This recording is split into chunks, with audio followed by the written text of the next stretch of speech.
I'm Silver Shady as I'm the real Shady. All the other Silver Shadies are just imitating. So I'm the real Silver Shady. Please stand up. Please stand up. Please stand up.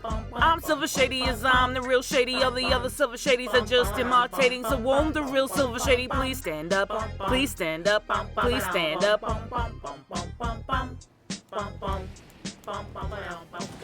Oh, ho, ho. Fuck. Hey guys, Silver Shady here, and today I want to talk to you about expanded format. We are going to be going over some of the staple cards that generally, on a broad perspective, will fit into the vast majority of expanded decks that you can play or expect to play. This is not going to be a comprehensive guide in any way, shape, or form for the expanded format. Now, as far as expanded format, we are talking about the format, not TCG Live, because that's not true expanded, but the actual expanded format, which spans from black and white base set all the way up to the current set, which just released, which is Scarlet Violet Journey Together. There is a ban list. We'll link that in the description. But today I just wanted to go over some general cards. That way you, as the player, have some knowledge about what to expect when going to a expanded format event. A couple of ground rules I want to lay out before we get into this. Number one, I will be discussing cards mostly from Sword and Shield, specifically Crown Zenith, back. So for the most part, we won't be seeing many Scarlet and Violet cards, with a couple of notable exceptions. Number two, I'm going to be avoiding... Hello, Disruptive Cat. I knew you were going to show up on the actual recording. Can I help you? Excuse me. Okay, getting back to it. Second thing I wanted to bring up, we will only be discussing cards that'll fit in the broadest spectrum of decks. So type-specific cards will not be featured in this video. A couple of examples off the top of your head of cards that you may expect to see but won't would be things like Dark Patch, Aqua Patch, Dive Ball, Fiery Torch, Blacksmith. There are a lot of cards that fit only one specific type of deck or one specific type of card, and generally speaking, I'm going to be avoiding that for this video. These are cards that I feel are important for you to know, and generally are going to appear in almost any deck you see. There are going to be a few, however, that I feel are underplayed, or that you should be aware of for combo purposes. Third, I will only be talking about cards that you can actually obtain. This means do not expect to see a Tropical Beach in this card, because no one's gonna pay that money for that.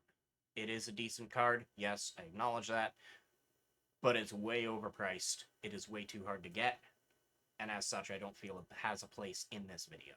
One thing I should draw attention to before we get too far into this video is the difference between Pokemon EX and Pokemon EX. This variant of EX, namely capital E, capital X, came out in the Black and White era and X and Y era. This variant is the variant we are currently seeing, the lowercase EX, which is Scarlet and Violet on. These are two different cards. Not just because they're not. They're two different types of EXs. So if you have a card that interacts with the capitalized EXs, it does not affect lowercase EXs, and vice versa. That is very important to keep in mind with expanded format, is that these two cards are classified differently. They may both give up two prize cards, they may both say EX, but for some reason, which I could not tell you for the life of me, the Pokemon card game classifies these as two different types of card. Just like how a Radiant is not the same as a GX. They're different. To get a little bit off topic, the old school EXs from the Ruby Sapphire era, they were lowercase as well, but those are also classified differently from these two.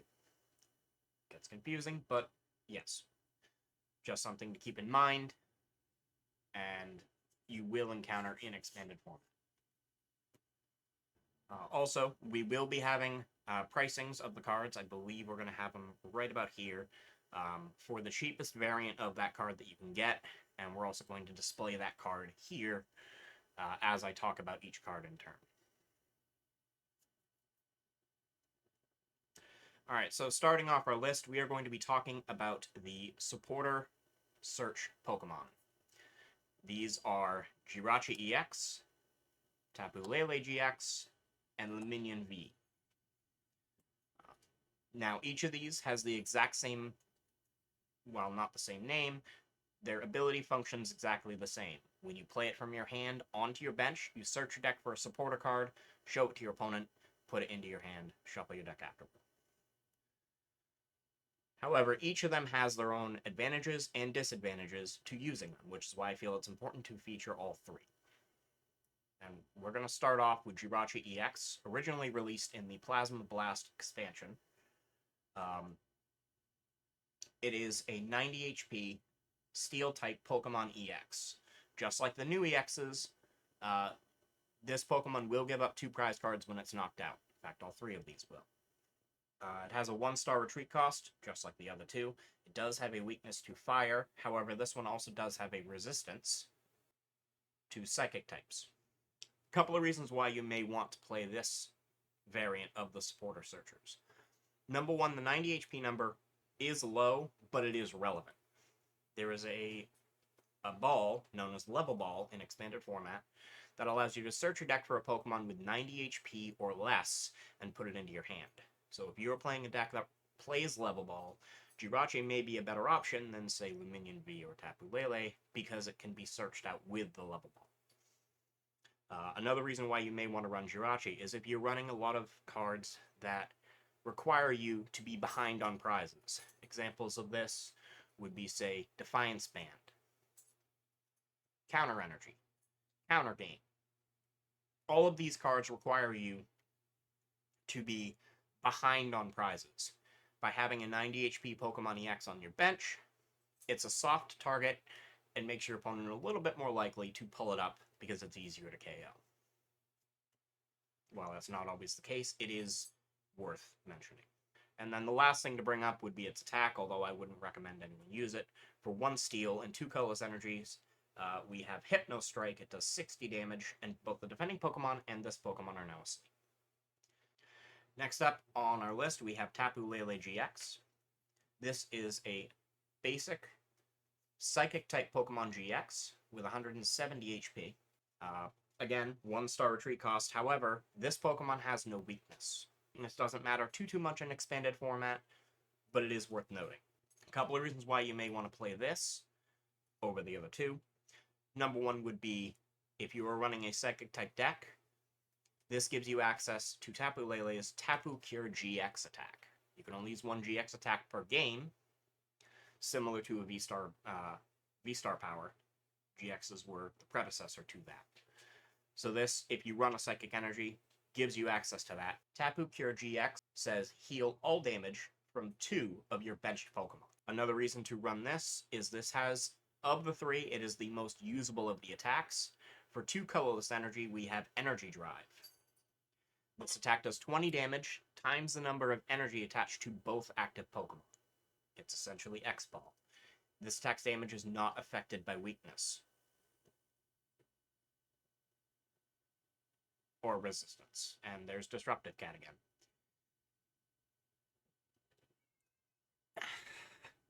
So yeah, Energy Drive, it's an X-Ball style attack. It has seen a lot of play. It has seen success. And Tapu Lele does have it, making it arguably the best of the 3 for attacking purposes. Tapu Lele GX originally released in the Guardians Rising expansion from Sun. Next up, we have Luminion V, originally released in the Brilliant Stars expansion for Sword and Shield era. It is a 170 HP water type. I'm sure most of us are familiar with it who have played in this most recent format, as it has seen a lot of play and a lot of success for good reason. 1-star retreat cost, weak to lightning. Its attack for 1 water, 2 colorless, Aqua Return, does 120 damage, and you shuffle this Pokemon back into your deck.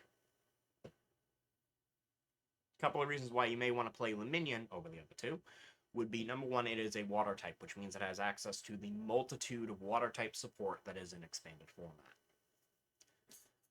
The second reason you may choose to play it is, being a Pokemon V, this is the only one of the 3 that will give you access to a V-Star ability if you do not already run one in your deck, namely through the use of Forest Sealstone. Forest Sealstone, as we'll talk about later, can only be used by a Pokemon V. My biggest argument for using Luminion V over the other two would be, there's a card we're going to be discussing later known as Great Catcher. Great Catcher allows you to discard 2 cards from your hand to bring one of your opponent's Pokemon EX, the old school EX, that it is an important distinction, or Pokemon GX, and switch it with their active Pokemon. Because it does not target Vs, it makes Luminion just slightly harder to pull to the active spot. Alright, moving on, we are going to be talking about our draw support Pokemon. These are Dedenne GX, Crobat V, and Squawkabilly EX. Now, 2 of these you are going to see a lot of. Crobat, not so much. We'll start off with the Dedenne GX, which is a card that I believe originally was printed in the Forbidden Light expansion, I want to say. If I'm wrong, it'll be here. It has an ability called Dede Change. When you play this Pokemon from your hand onto your bench, you may discard your hand and draw until you have 6. You can't use more than 1 Dede Change ability per turn. This is a very common card in Expanded because of how powerful it is, being able to discard and draw until you have 6.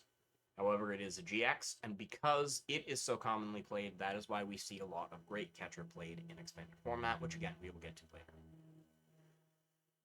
Crobat V has the Dark Asset ability. It should be noted, it has 180 HP, while the other 2 only have 160. All 3 do just have 1-star retreat cost, but Crobat is slightly beefier. It has the Dark Asset ability. When you play this Pokemon from your hand onto your bench, you may draw cards until you have 6 in hand. You can't use more than 1 Dark Asset ability per turn. So where Dedenne discards and draws, Crobat V will allow you to just draw. And then lastly, we have Squawkabilly EX, which again is a card that most of us should know, at least those who are playing in the current format we are in right now, which has the ability Squawk and Seize. Once during your first turn, you may discard your hand and draw until you have 6. So it's similar to Dedenne GX, except it can only be used on your first turn, and it doesn't activate when you play it. Now, me personally, in, for example, my expanded Lugia V-Star deck, I use 1 copy of all 3 of these, because they are all situationally useful in different ways. Other decks may choose to only opt to run the Dedenne or the Squawk, or maybe 2 of the 3. Either way, it is important to note these. There is one other card that technically could be put into this list. However, it is currently, as of this recording, banned from the expanded format, which is Shaman EX. Shaman EX released in the Roaring Skies expansion and had the ability, I cannot think of the name of the ability off the top of my head. Either way, it had an ability similar to Dark Asset. The difference is it did not have the stipulation that you can only use 1 per turn, which means you could spam Shaman EX constantly, which is exactly what happened when it was released, and hence why it got banned. Alright, next we are going to be talking about a little bit of draw power. Now, there is a lot of draw power in expanded format when it comes to Pokemon-based draw power. I did want to mention these 2.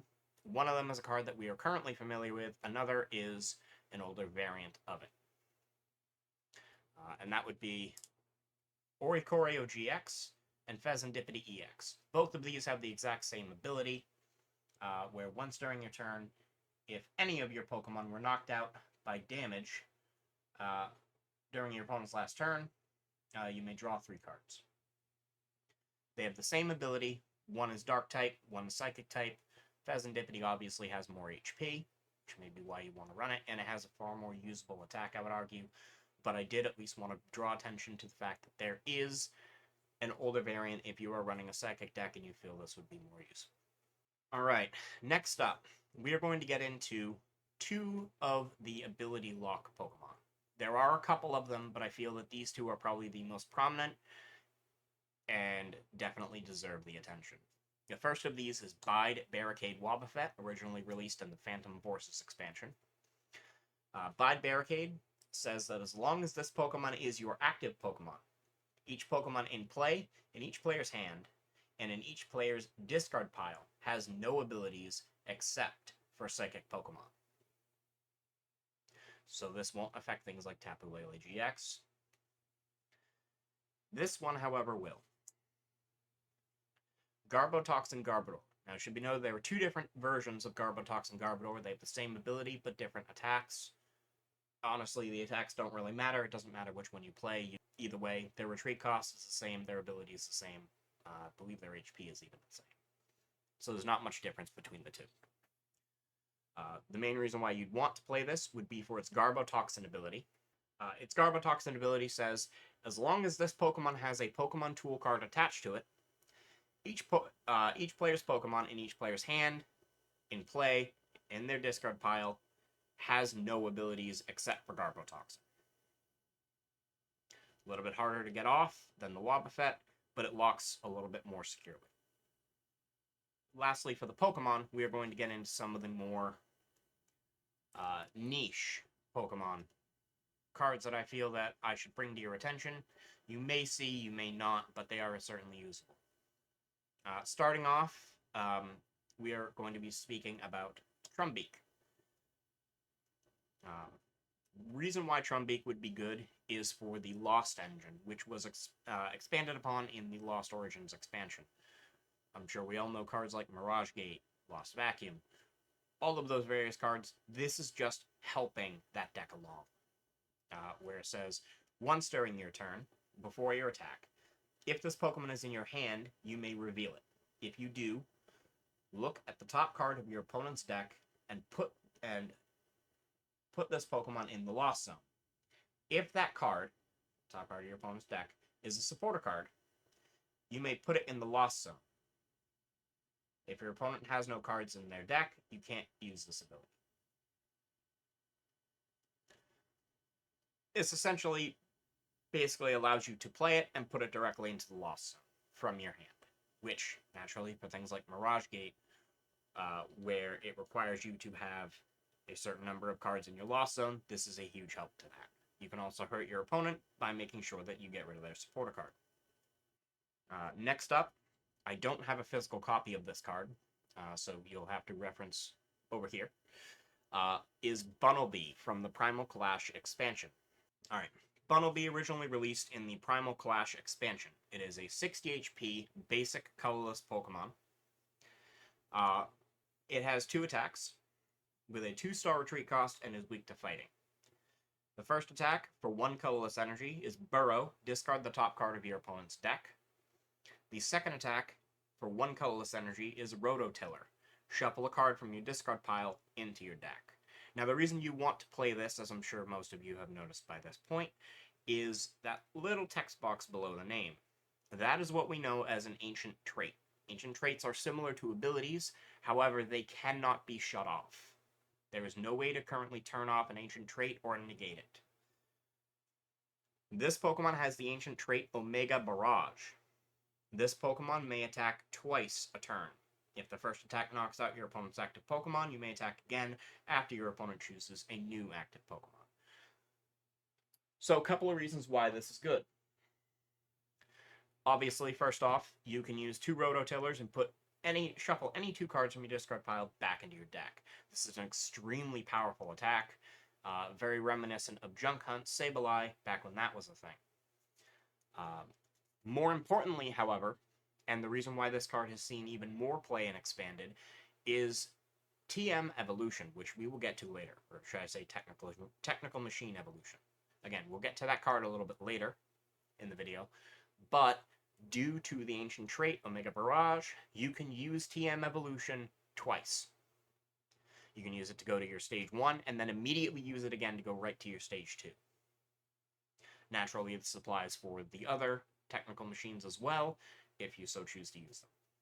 The next Pokemon we're going to get to is another ancient trait Pokemon, being Regirock. This was a promo card over in the X and Y era. Now, its attacks don't really matter. This Pokemon does have a 3-star retreat cost, but hopefully you'll never have to worry about that because of its Omega Barrier ancient trait. Prevent all effects of trainer cards, excluding tools or stadiums, done to this Pokemon.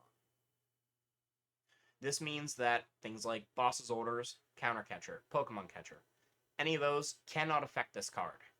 Now, on the surface, for a card that doesn't really need to attack, that seems like a bit of a waste. As an example of why this is good, I draw your attention to, say, Gallade, from originally released in the Plasma Storm expansion. For 2 colorless energies, Gallade has the attack Powerful Storm. This attack does 20 damage for each energy attached to all of your Pokemon. Now, I'm sure some of you have already figured out what the combo is here, but in case you haven't, you load up energy onto your Regirock. As many as you can get onto it.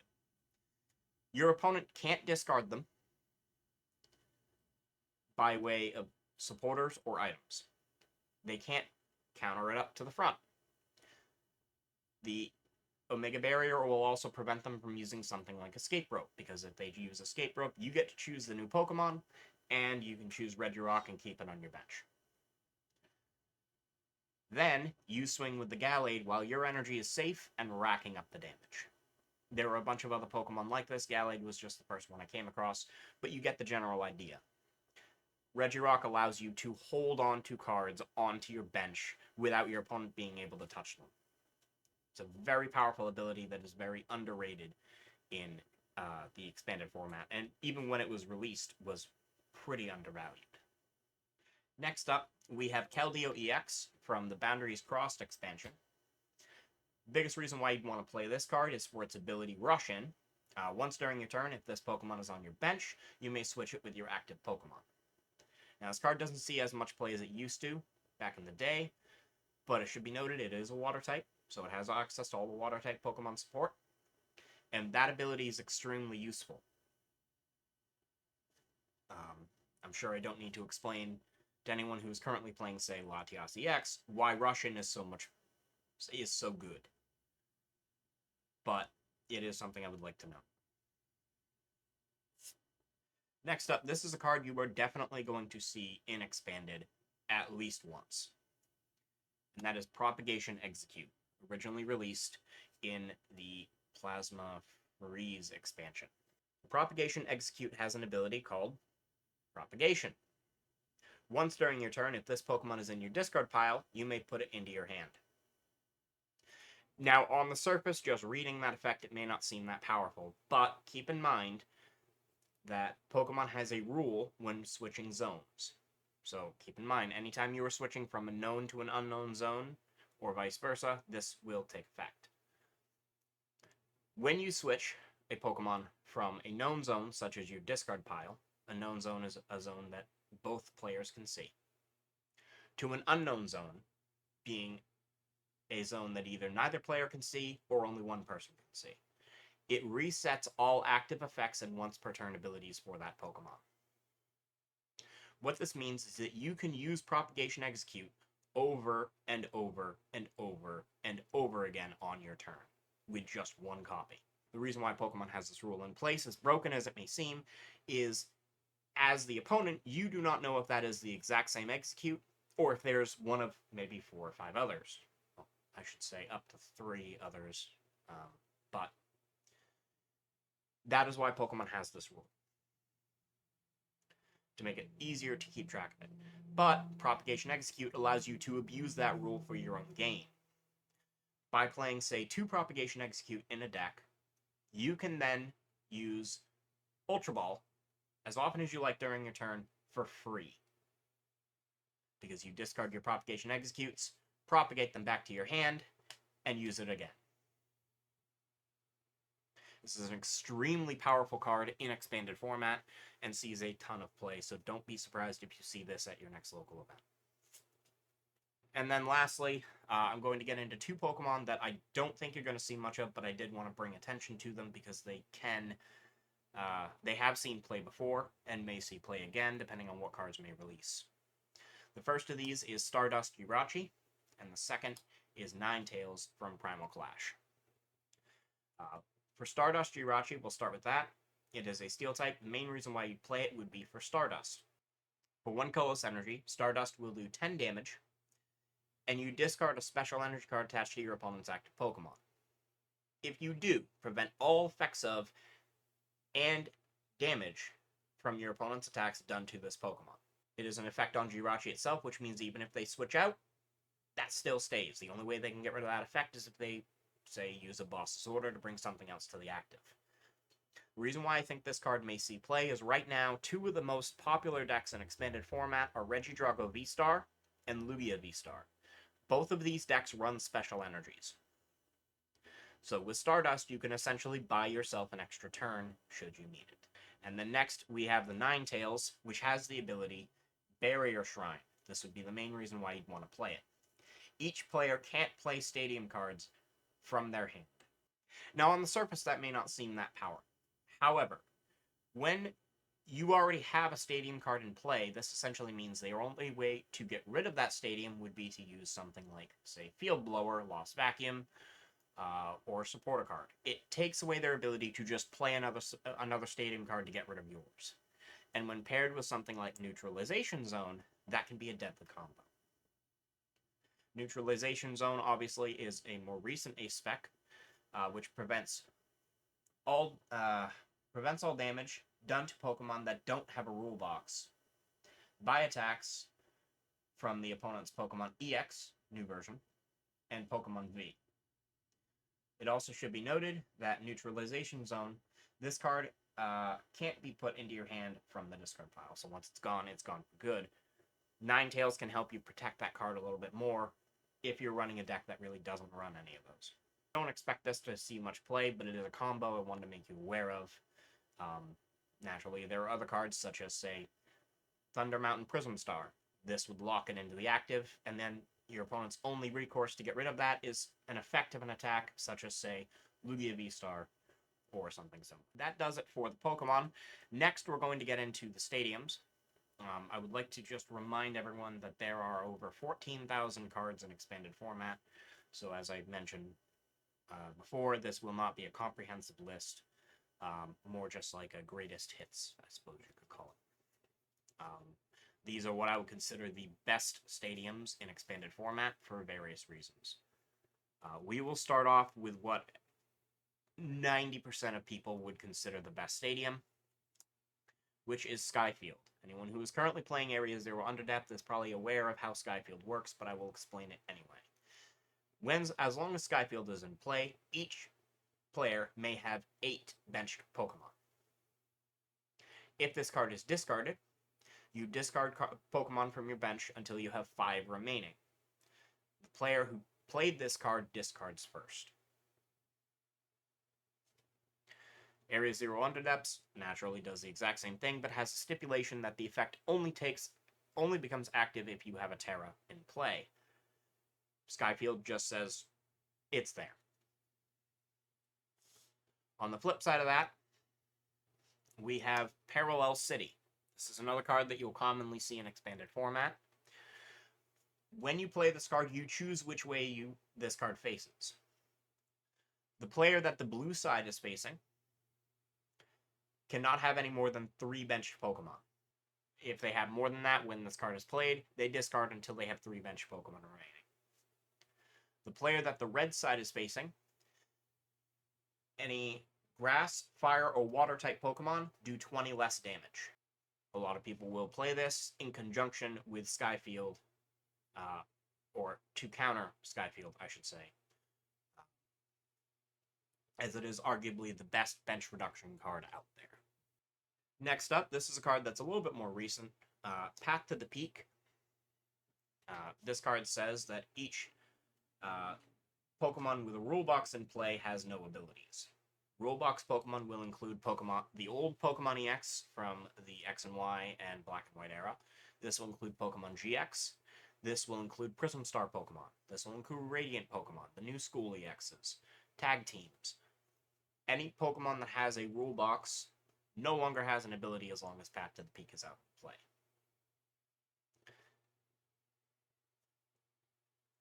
Next up is a bit of an interesting addition, which is Chaotic Swell. Whenever either player plays a stadium card from their hand, discard that stadium card after discarding this one. The new stadium card has no effect. Now, a couple of reasons why this may be powerful. If your opponent is playing a very specific stadium card, like, say, an A-Spec Stadium, they then have to get rid of this stadium first with something like Field Blower or Lost Vacuum before they can play their own. Otherwise, it's just gone. So essentially, Chaotic Swell will allow you to protect yourself from any stadiums you don't want to see your opponent having. Next up, we have Silent Lab, which says each basic Pokemon in play, in each player's hand, and in each player's discard pile has no abilities. This is an awesome card for shutting off things like Luminion V, Tapu Lele. In fact, most of the Pokemon that we brought up earlier, Silent Lab shuts them off. It is a fantastic counter card to make it so that your opponent has to find a stadium card before they can use any of their turbo cards. Next up, we have Temple of Sinnoh, a card originally from Astral Radiance.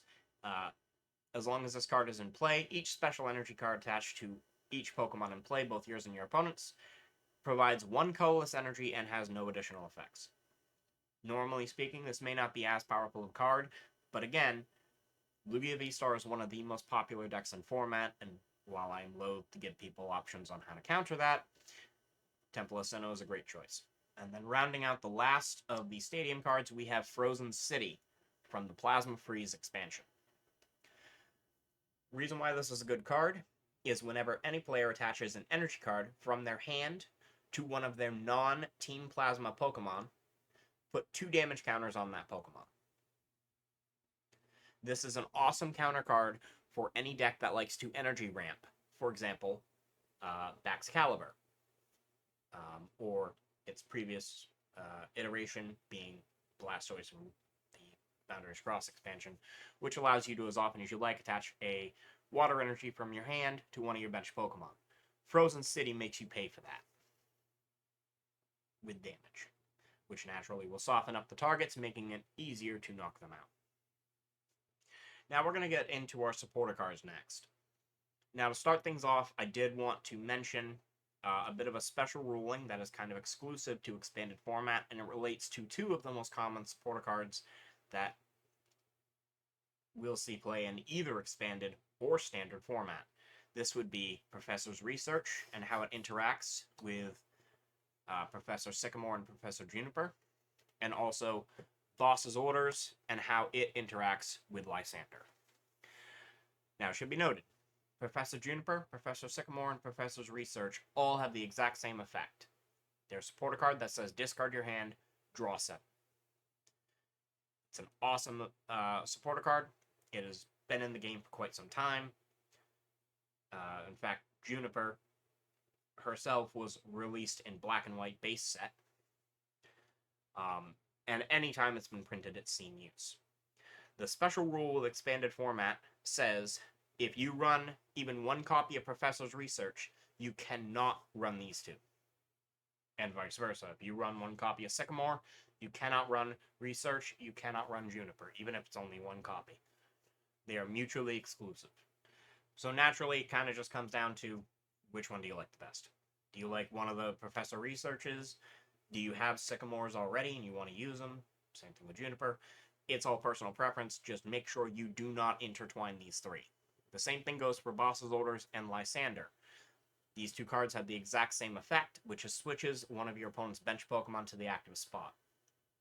If you run Boss's Orders, you cannot run Lysander. So it is one important thing to keep in mind as you are building expanded format decks, that these rules do exist. As a side note, kind of sidebar here. When it comes to boss's orders, there is another option in expanded format, which is Guzma. Guzma says switch one of your opponent's bench Pokemon to the active spot. If you do, switch your active Pokemon with one of your bench Pokemon. It is Prime Catcher in supporter form. A lot of decks will use Guzma over boss's orders because the additional switch is more powerful. And in expanded format, there are more than enough ways to get your active Pokemon back into the active spot. So you'll probably see more Guzma than you will boss's orders, but these two can be played in the same deck. They are not mutually exclusive, unlike Lysander and boss's orders. So just wanted to point that out to you. Next up, for another duo, essentially, we have N and Iono. Now, both of these cards have very similar effects. Each player shuffles their hand. For N, you shuffle it into your deck. For Iono, you shuffle your hand and put it at the bottom of your deck. Then each player draws a card for their remaining prizes. The reason I'm bringing up these two is depending on the type of deck you are running and what your goal is for playing this card will determine which one of the two you want to play. If your goal with N or Iono is to disrupt your opponent, N is the more powerful option. You're not guaranteed a new hand. For example, your opponent has a really, really bad hand. If you were to play Iono, you just gave them a fresh new hand of up to 6. Whereas with N, there is still a chance, however small it may be, that they get those exact same cards back into their hand. So again, are you looking to help yourself, or are you looking to disrupt your opponent? And depending on which you choose will determine which one you want. It should be noted that you can, if you wanted to, play, say, 2 Iono and 2 N in the same deck. They are not mutually exclusive. No other real card has that rule, aside from Boss's Orders and Professor's Research. So, next up, we'll get into the Shuffle Draw supporters. And of these, there's only really 2 worth actually mentioning, which is Cynthia, originally from Ultra Prism, and Colress from Plasma Storm. Cynthia is a card that saw a ton of play when it, as soon as it became standard legal. It's shuffle your hand into your deck, then draw 6 cards. Nice and easy, nice and simple, guaranteed 6 cards. It saw a ton of play. Colress is another card that saw a lot of play when it came out, and any deck that is running either Skyfield or Area Zero Underdepths in Expanded should have at least 1 copy of this card, because it is that good.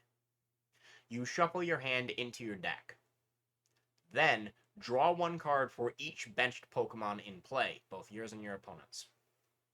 What this means is if Skyfield or Area Zero is in play, and both players have a full bench of 8 Pokemon, Colress becomes the most powerful draw supporter ever printed, netting you a total of 16 cards.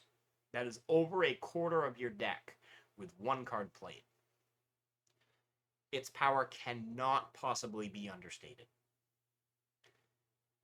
I would argue that Colress is one of the best, if not the best, supporter card ever printed, simply due to how powerful it is. Even just looking at 2 full benches of 5, Colress still gets you a nice, solid 10 cards, which is a ridiculous amount. Next up, we are going to be talking about supporters that will help you boost your damage.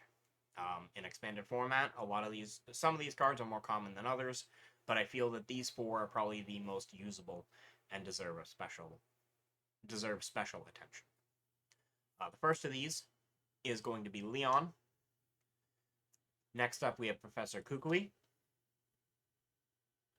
We have Iris, and we have Giovanni's Scheme. I'll go over each of them. To start off, Leon is nice and simple. During this turn, your Pokemon do 30 more damage to your opponent's active Pokemon. So it's a straight 30, no additional effects. Essentially, no matter when you play this card, when you're attacking, it's going to be good. Professor Kukui, draw 2 cards. And then during this turn, your Pokemon's attacks do 20 more damage to your opponent's active Pokemon before applying weakness resistance. So it does 10 less additional damage than Leon, but it gets you 2 cards to draw off it as well, which is why a lot of people will play Kukui over any of the other 3 that you see here. Your third option is Iris. And of the 3, Iris can be conditionally the most powerful of the damage boosters. Because during its turn, your Pokemon's attacks do 10 more damage for each prize card your opponent has taken. What this means is that, hypothetically, assuming that your opponent only needs 1 prize card left, Iris will boost you by 50 damage, more so than any of the other 3 here. However, early game, it is almost useless, boosting you by only about 10. Or none, if your opponent hasn't taken a prize card yet. But it is worth noting that it does exist, and it is playable. And then lastly, we have Giovanni's Scheme. This has an interesting stipulation where it has 2 different effects. The first effect is you may draw cards until you have 5 cards in your hand. The other effect you can choose is during this turn, your Pokemon's attacks do 20 more damage to your opponent's active Pokemon. This can be good for decks that don't run a lot of draw supporters. Because if you need it, you can use the draw aspect. If you don't, you can use it for the damage aspect. Not a lot of people play Giovanni's Scheme anymore, but I do still consider it one of the better damage-boosting supporter cards, hence why I have it featured here. Alright, next we're going to move on to supporter cards that allow you to either pick up or discard Pokemon off your bench. First off, we have Acerola. We also have AZ and Cassius. Acerola says put one of your Pokemon that has any damage counters on it, and all cards attached to it, into your hand. So as long as it's damaged, Acerola will pick it up. AZ says put one of your Pokemon into your hand, but you have to discard all cards attached to it. So while Acerola will say preserve, say, the tool, the energy, AZ does not. The difference is AZ can do it with anything, damaged or not. And then lastly, we have Cassius. Cassius actually is a card that does see some play already in Lugia V-Star due to how it works. You shuffle one of your Pokemon and all cards attached to it back into your deck. So 3 different options, 3 different ways they work, but all of them have seen play at one point in time in Expanded. Next up, we have our setup supporters. This would be Bridget and Gloria, namely. Essentially, these 2 cards function almost identically to each other. They're not mutually exclusive, but Bridget, search your deck for 1 Pokemon EX, the old EXs, not the new ones, or 3 basic Pokemon that are not Pokemon EX, and put them onto your bench. Gloria says, search your deck for up to 3 Pokemon that don't have a rule box, and put them onto your bench. The reason for the difference between these 2, Gloria will only allow you to search out basic Pokemon that don't have a rule box, obviously. Bridget does not have that stipulation. With Bridget, you can search out your Squawkabilly EX, because that's the new style EX. You can search out your Lugia V. You can search out your Regidrago V. Bridget allows you to search that out, Gloria will not. It should be noted there are other cards that have that effect, such as Professor Um's Lecture or Professor Oak's Setup, but both of those pale in comparison to Gloria or Bridget. Those are arguably the best 2 in my opinion. And then we're going to start going off kind of the one-off supporter cards that you may see. First off, we have Guzma and Hala. It is a tag team supporter. It's the only tag team supporter I felt was worth including. This card, when you play it, you search your deck for a stadium card, show it to your opponent, and put it into your hand. Then shuffle your deck. You may, when you play this card, discard 2 other cards from your hand. If you do, you may also search for a Pokemon tool and a special energy card and put them into your hand. So for 2 discard, you get 3 cards off it, very similar to how the Ace Spec Secret Box works currently. This is why this is one of the cards that you will see a lot in expanded format, just because it is a very powerful search option. Next up, we have Wally. If you play Lugia V-Star, expect to see this card.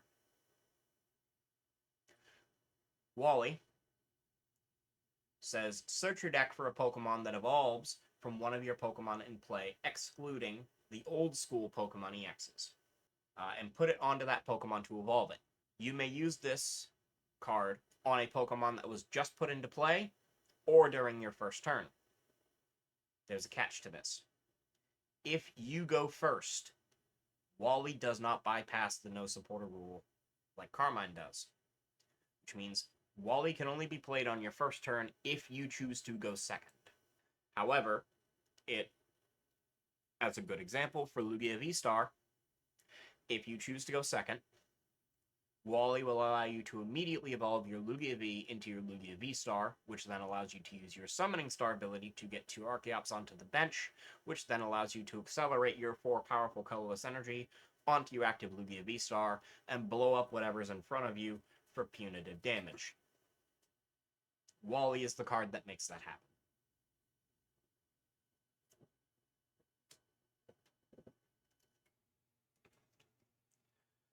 Now, onto the supporters that you probably won't see too much of, but should be mentioned. We're going to start off with Gladion.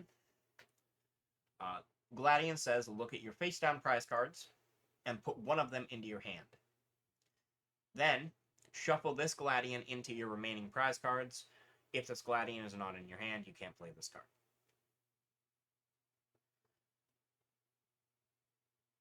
Alright. This is very similar to Hisuian Heavy Ball in supporter form. It allows you to grab any one card that you need out of your prize cards in exchange for the Gladion itself. Reasons why you may want to use this: let's say you prize your ace spec and you really need it. Gladion gives you an out to get that card. Yes, it's your supporter for the turn, but it is a powerful card. It has seen play before, and I suspect that there may be a few expanded decks that may want to use it. Next up, we have Brock's Grit. This says, shuffle 6 and any combination of Pokemon and basic energy cards from your discard pile into your deck. It's double Super Rod. It's the easiest way to explain it. It's a good recovery card if you choose to, if you need it. If you don't need it, no. Just use Super Rod. But I do feel it is good enough to include on this list. Next up, we have Teammates. Teammates is one of those cards that can only be played if one of your Pokemon was knocked out during your opponent's last turn. Of those cards, I feel personally that Teammates is the best. A couple other examples of cards that work similar to this would be Rosa and Raihan. Those are 2 other cards that have that exact same stipulation of when you can play it. Reason why I feel Teammates is the best, though, is when you play Teammates, you search your deck for any 2 cards and put them into your hand. Shuffle your deck afterward. You don't have to reveal them because it doesn't specify what card you grab. This essentially acts as a double computer search, a card we'll talk about later. Getting any 2 cards you want out of your deck is a powerful effect, and it cannot be understated just how powerful it is. That's honestly why I feel Teammates is one of the most underrated cards in the expanded format. Next up, we have Ninja Boy. Ninja Boy is a bit of an odd inclusion, but let me explain. Choose one of your basic Pokemon in play. Then you search your deck for a basic Pokemon and switch it with the Pokemon you chose. Any attached cards, damage counters, active effects, special conditions, all of that turns in play, carry over to the new Pokemon.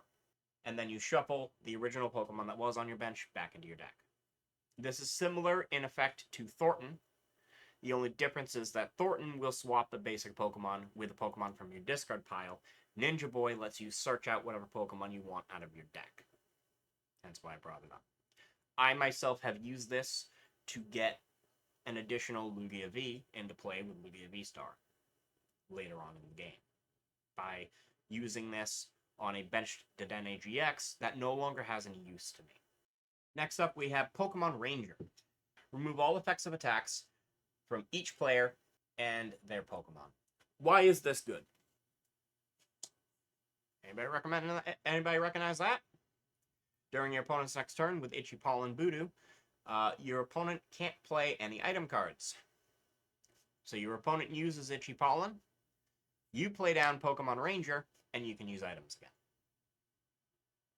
It's a card that saw a lot of play back in the day when Seismitoad EX was big, which had a very similar attack, being Quaking Punch.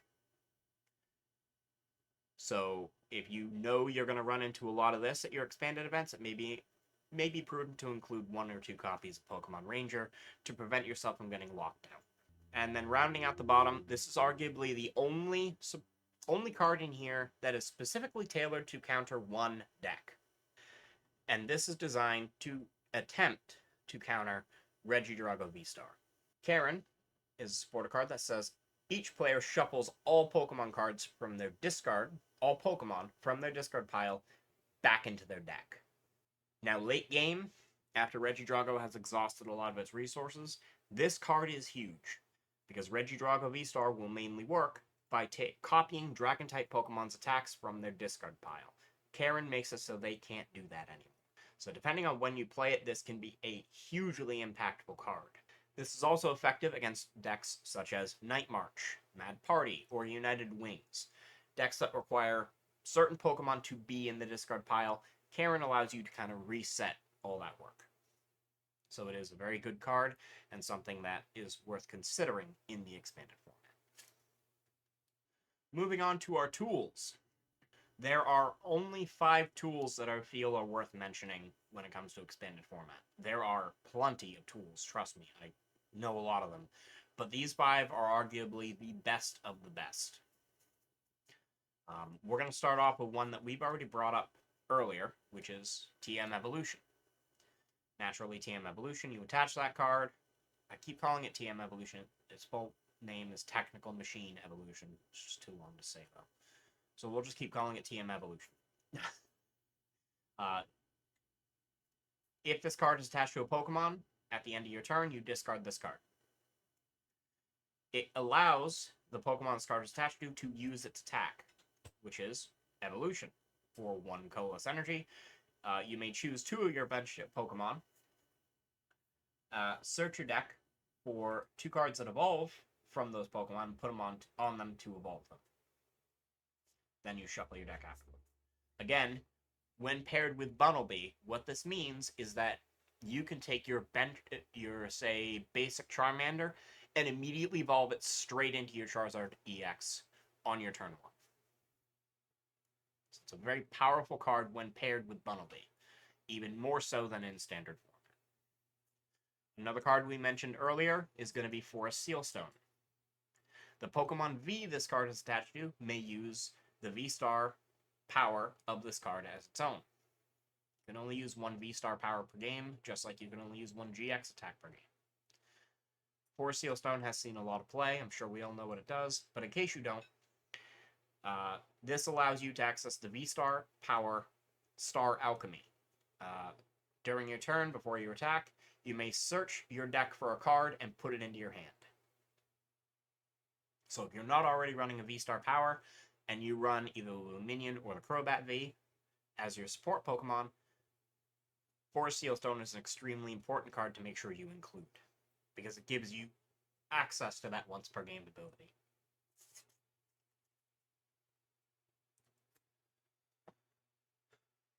Moving on, we have Muscle Band from XY Base Set. We have Fighting Fury Belt from XY Breakpoint. And Floatstone from Plasma Freeze. These are what I would argue are the best tools right here. Starting off the top, Muscle Band. The Pokemon this card is attached to does 20 more damage to your opponent's active Pokemon. No other requirements, no other stipulations. It doesn't matter if it's a GX, EX, Old School EX, Radiant, it doesn't matter. It just takes an additional 20 damage. That's why this card is so good. Fighting Fury Belt is similar, but slightly different. The basic Pokemon this card is attached to gets plus 40 HP and does 10 more damage to your opponent's active Pokemon before applying weakness and resistance. So if you're running a big basics type deck, you may want to consider Fighting Fury Belt over Muscle Band to make it a little harder to knock that Pokemon out. You still get the 10 additional damage so it doesn't hurt you as much. And then lastly, we have Floatstone, which has been argued as the best tool card ever printed. Just saying, the Pokemon this card is attached to has no retreat cost. Naturally, we can harken back to two of the Pokemon we mentioned earlier that love to take advantage of Floatstone. The first of which is Keldeo EX with its Rush In ability. So you can rush in and then immediately free retreat it back to the bench to bring up whatever you want. The other Pokemon that loves taking advantage of Floatstone is Garbotoxin Garbodor, because Garbodor has a fat 3-star retreat cost, and we don't like paying that. So Floatstone, 9 times out of 10, is going to be the tool you want to attach to your Garbotoxin. Next, we are going to get into our item cards. And for this, we're going to break it up a little bit. For the start, I'm going to focus on the Pokemon Search. Now again, there is a lot of good Pokemon Search out there. There's Mysterious Treasure, there's Fog Crystal, just in general, Dive Ball. There's a lot of Pokemon Search out there. I'm focusing on the ones that are going to be the widest used and most common to see. Some of them you will immediately recognize, others maybe not. First off, we have Ultra Ball and Nest Ball. Both of these are seeing play in standard format, and they see play in expanded because they're so good. Ultra Ball, discard 2 cards from your hand to search your deck for a Pokemon, show it to your opponent, put it in your hand. Shuffle your deck out. And Nest Ball, search your deck for a basic Pokemon and put it onto your bench, shuffle your deck after. We also have Quick Ball. You have to discard 1 card from your hand, and then you get to search your deck for a basic Pokemon, show it to your opponent, and put it into your hand. So for decks that like to discard a lot, Quick Ball is a bit of a better choice than Nest Ball. Also should be noted, Quick Ball is a better fit with most of the support Pokemon we brought up earlier. Things like Dedenne GX, Crobat V, Luminion V, all of those, it's better to Quick Ball them than Nest Ball them so that the ability can actually fire off. Next up, we have Level Ball, a card we mentioned earlier. You can search your deck for a Pokemon with 90 HP or less, show it to your opponent, and put it into your hand. Then shuffle your deck. And then rounding out the bottom, we have Evolution Incense. Search your deck for an Evolution Pokemon, show it to your opponent, put it into your hand, shuffle your deck afterward. These are what I would consider to be the most broadly used. There are others. Repeat Ball, Lure Ball. There's a multitude of them. And if I were to list them all, we'd be here all day.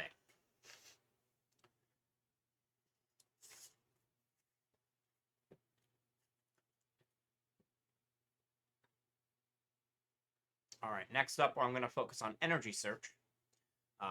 Both of these cards have similar effects, but different use case scenarios. First is something that most players who are playing Standard right now will know very well, which is Earthen Vessel. Discard a card from your hand to play this card, then search your deck for 2 basic energy, show them to your opponent, put them in your hand. Shuffle your deck afterward. The other is Professor's Letter. This says search your deck for up to 2 basic energy cards, show them to your opponent, and put them into your hand. Shuffle your deck afterward. The difference between them naturally is Earthen Vessel lets you discard. Professor's Letter does not. So if you were playing a deck that likes to discard and runs those basic energies, Earthen Vessel is your stronger choice. If you were playing a deck that really needs your resources to be kept in your hand, or you just don't like discarding, Professor's Letter is your other option, and it's equally as strong. Moving on to tool removal, and by proxy stadium removal if needed. There are 4 cards that I feel are best that fulfill this role. Some are better than others, and some are dependent on what deck you're running or facing. So right off the bat, we're going to start off with Tool Scrapper. This is very simple. Choose up to 2 Pokemon tools attached to Pokemon in play, both yours or your opponent's, and discard them. Nice, simple, short, sweet, to the point. Next, we have Startling Megaphone. This says discard all Pokemon tool cards attached to each of your opponent's Pokemon. So it board wipes your opponent's field of tools, which is a very powerful effect. Next up, we have Field Blower. which currently is the most popular of these four. This says discard up to 2 in any combination of Pokemon tool cards attached to Pokemon, either yours or your opponent's, or Stadium in play, and discard them. And then lastly, we have obviously Lost Vacuum. To play this card, you have to put a card from your hand into the Lost Zone, and then you choose one Pokemon tool in play, or a Stadium card, and put it into the Lost Zone. So depending on what deck you're running, or you expect to see, will determine which of these four you may want to play, if you play them at all. Alright, next up we have Draw Support item cards. These are cards that will allow you to draw extra cards, depending on fulfilling their requirements. Starting off the list, we're going to have Acrobike and Trekking Shoes. Both of these cards are very similar to each other, but not the same. We'll start off with Trekking Shoes. This says, look at the top card of your deck. You may discard that card. If you do, draw the next card and put it into your hand. Acrobike is similar, except it says, look at the top 2 cards of your deck. Discard one and put the other in your hand. So, similar on how they operate, but Acrobike will let you discard the second card if you choose rather than the first. So I feel Acrobike is a little bit stronger in that scenario.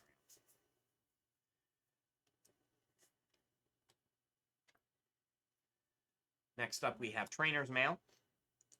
This says, look at the top 4 cards of your deck. You may reveal a trainer card you find there. Except Trainer's Mail. You can't pick Trainer's Mail with this. Show it to your opponent, put it into your hand, shuffle the other cards back into your deck. This is a very common card you'll see people play in expanded format to help them reach further into their deck to get what they need. And because it can grab any trainer's card, it can be a Stadium, tool, supporter, or item, as long as it isn't Trainer's Mail. Next up, we also have Bicycle. This doesn't see as much play anymore, but it is useful. You get this card. When you play it, you draw cards until you have 4 cards in hand.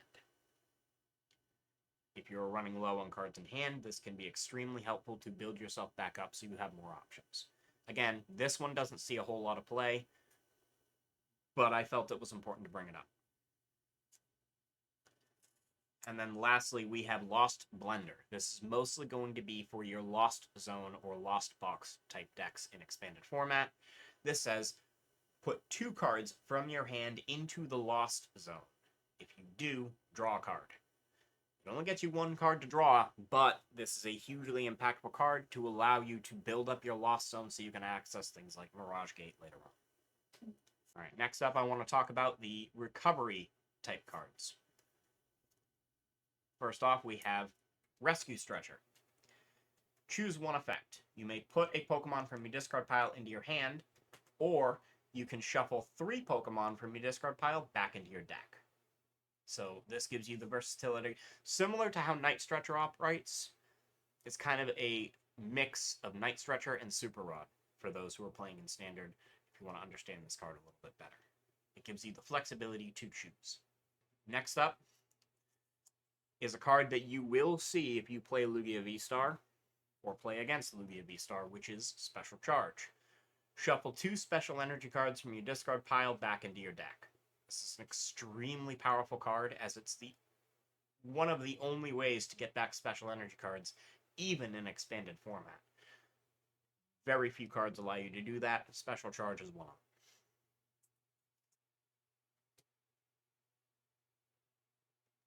And then lastly, this is a card I think anyone who saw this list and knows expanded format was expecting to see.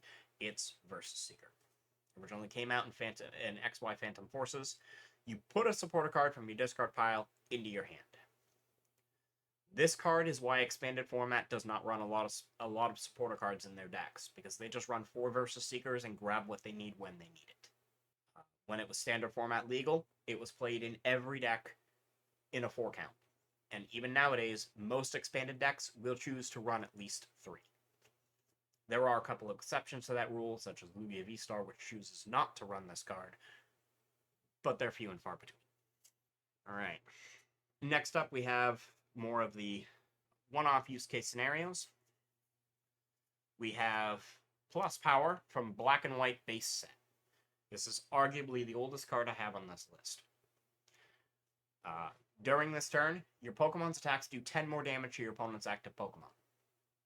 Which means if you play all 4 of them, you add 40 damage to your attack for that turn. Again, it's another card that doesn't see a whole lot of play, but it can be useful and has seen play before, hence why I brought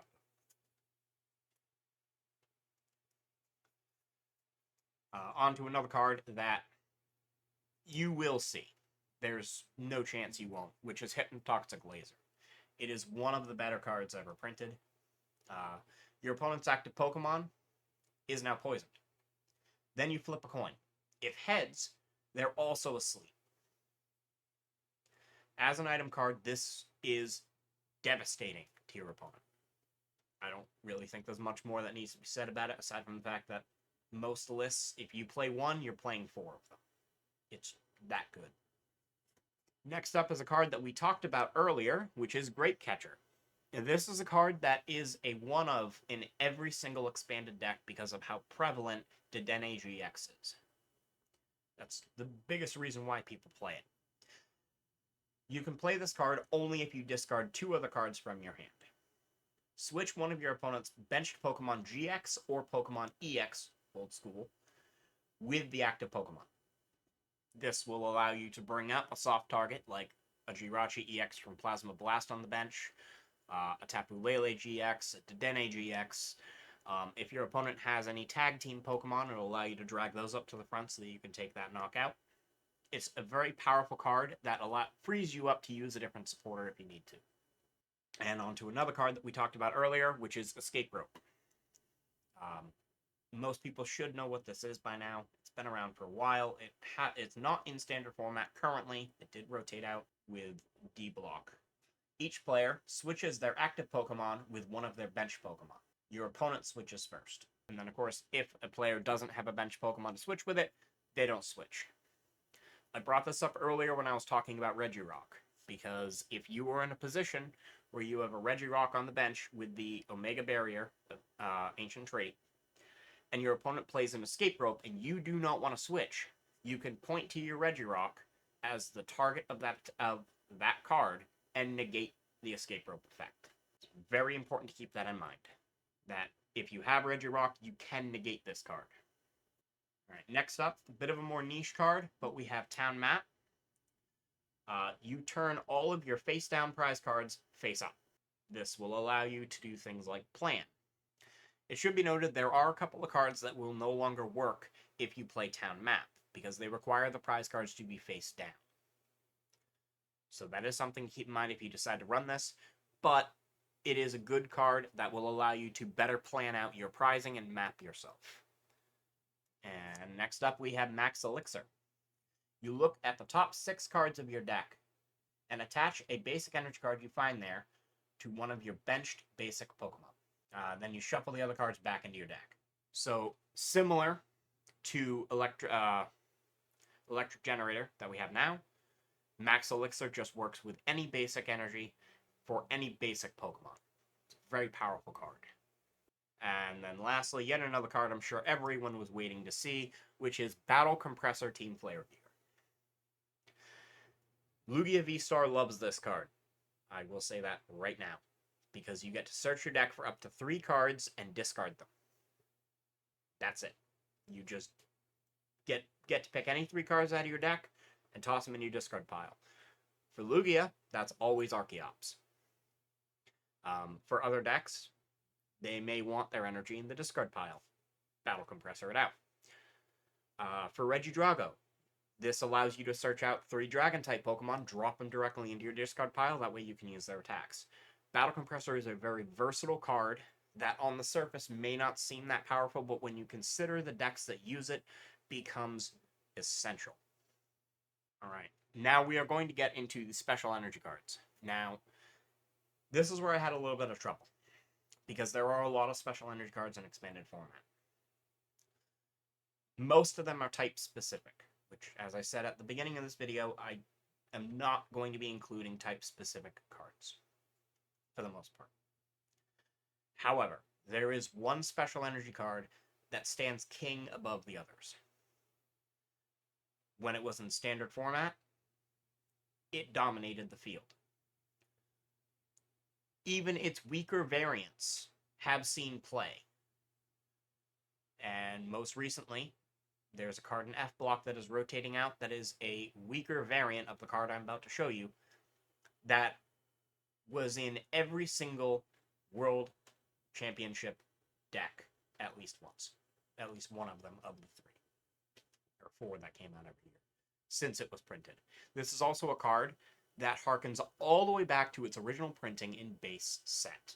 That is how old this card is. It is a card that keeps coming in and out of the Pokemon meta, and every time it does, it is a huge and important card. And that card is double colorless energy. This card provides 2 colorless energy. Simple as that. No BS, no damage reduction, nothing. Just this card provides 2 energy, done. It is simple, short, sweet, to the point, and effective. In an expanded format, it cannot be understated how important this card is. Now, lastly, we are going to talk about the one-off cards. So these would be like the Ace Specs, Prism Stars, and Radiance, to be specific. Now, I will start off by saying that of the Prism Stars, most of them are going to be type-specific. Hence why I'm not really including them. I could have hypothetically included Super Boost Energy Prism Star, but that only works for Stage 2 decks, so it's very, very niche. It's not for the broad decks. So we're going to skip over the Prism Stars. We will start, however, with the Radiance. 2 of these are what anyone would expect to be the best Radiance, while a third is a Radiant that has seen success in expanded format recently, whereas it saw no play in Standard. I will start with that one, and then go up to what I consider to be the most useful. Radiant Charge-a-Bug is the surprise one. It has the ability Shocking Block. Whenever any player attaches a basic energy card, or an energy card in general, from their hand to one of their Pokemon V, put 2 damage counters on that Pokemon. In expanded format, this card sees play. Or it has, at least. It has seen a little bit of success, whereas in standard format, no one played it that I know of. So this is kind of an honorable mention of something that you may want to keep in mind in the back of your head. Because again, Lugia V-Star and Regidrago V-Star are 2 of the more popular decks in expanded format due to their power. Radiant Charge-a-Bug can help with those numbers. And moving slightly up, we have Radiant Charizard. This is another one that everyone should have expected to see coming. Its Combustion Blast is a nice, powerful 250 damage attack, while its Excited Heart ability says this Pokemon's Combustion Blast attack costs 1 colorless energy less for each prize card your opponent has taken, which means if you're really losing and your opponent only has 2 prize cards left, Combustion Blast costs 1 fire energy. It's a card that saw a lot of play in Standard, and in Expanded it's still good, but not as good as the next one. What I would argue is the best Radiant in expanded format, and the one that you're going to see the most, is unsurprisingly Radiant Greninja. The concealed cards, allowing you to discard an energy card from your hand to draw 2, is still a powerful ability in expanded, and Moonlight Shuriken gets even easier to use. So, it saw a lot of play in Standard. It was argued as one of the better Radiants, on par with Radiant Charizard. I would personally say it was the best of them. And in Expanded, that doesn't change. Moving on to Ace Specs. Now, had I made this list before they started printing the new Ace Specs, there would only be 2 cards listed here. Now there are 3. Those 3 are Computer Search, Dowsing Machine, and Prime Catcher. These are the 3 best Ace Specs in expanded format. If you can only get 3 Ace Specs, I would recommend these because they are so good. Computer search, you discard 2 cards from your hand to search your deck for any one card and put it into your hand, shuffle your deck after. Hey guys, jumping in on my own video real quick, I just wanted to give a quick update on computer search. Last I had checked, before recording this video, I was going under the impression that the rule you could use the old computer search from base set was still a thing. However, that has since changed. From what I can gather, it changed when the new ace spec started coming out. Now, the ace spec rule is considered a significant enough gameplay change that it requires you to use the boundaries crossed print. Unfortunately, this does mean it is the more expensive print, but I wanted to make you all aware of that so that no one is caught off guard. So early game, this is a huge acceleration boost. Dowsing Machine. Discard 2 cards from your hand. You put a trainer card from your discard pile into your hand. So we have early game acceleration and late game recovery. If your deck is balanced enough that you don't need either of these, we go to Prime Catcher, which says switch one of your opponent's bench Pokemon with their active. If you do, switch your active Pokemon with one of your bench Pokemon. It's Guzma in item form. As an honorable mention of another ace spec that I do think is worth playing, and I personally have used, is Life Dew. It is a tool, and the Pokemon this card is attached to, when it is knocked out, your opponent takes 1 fewer prize cards. This is very similar to the ace spec Legacy Energy, which recently saw success in Lugia V-Star. The difference is, you can reuse this. With cards like Eco Arm, you can shuffle this card back into your deck and increase the number of prizes your opponent needs to take considerably. I had one game where I used Life Dew 4 times. It is a powerful card, and I do feel it is worth considering if you don't need any of these 3. So that was what I would consider to be a crash course into the usable cards of expanded format. Again, I would like to reiterate, these are my own opinions. You may not agree with some of them. I hope at the very least that you will learn something out of it. Another thing I would also like to once again reiterate is this is by no means a comprehensive list. I cannot overstate how many cards are in expanded format. Just to put it into perspective, this binder holds playsets of cards. And I have 3 of them filled with cards from Black and White all the way up through the Sword and Shield era. And that's just the trainers and energy. That is not including Pokemon. Expanded format is vast. There are a massive number of cards and a huge card pool, which makes it extremely fun to play in that format. It can seem daunting to anyone coming into this format from, say, Standard, which has, comparatively, a tiny card pool. It is like trying to jump from swimming in a lake to swimming in the ocean. However, I hope this video at least helped you a little bit in guiding you on giving you some pointers of where to start. The thing I love about expanded format, and why I always tell people to explore the format, is it gives you the option for more creativity. In short, if you have an idea for a deck,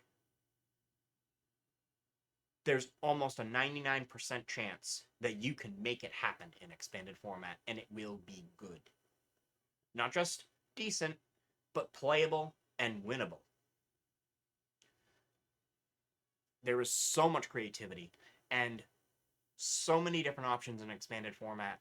It really allows you to explore and strengthen your deck building, which, for those of you who may struggle with that, will help you in standard format later on. Because after playing in expanded and exploring the expanded format, you could come up with card combinations that have not been seen before. This is why I say expanded format is a great format to explore and have fun with. Either way, guys, I want to thank you all so much for watching. This has been Silver Shady with the expanded format. If you guys do want another video on this about the type-specific cards, as a follow-up to this, just drop a comment, and we'll go from there.